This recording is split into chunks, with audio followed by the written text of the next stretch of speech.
korkusuyla titrerken ellerim, bir de sen geldin şimdi. Yazın donarak uyuyan yüreğimin üzerine, tutunamazken dalın yeşiline, kahvesine, boynuma taktığın güllerin adıdır Eylül.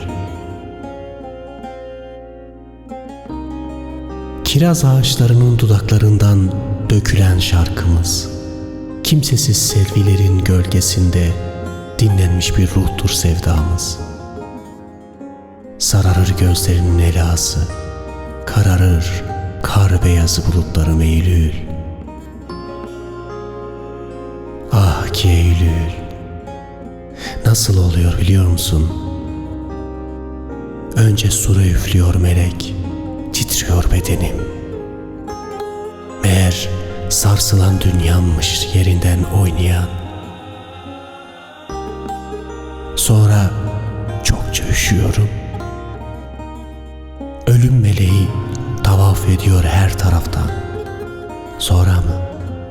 Kopuyor kıyametim, çekiliyor ruhum. Bilmediğim sularda yüzüp gidiyorum. Görmediklerim mezarımı kasıyor. Bir bir düşüyor incilerim Eylül.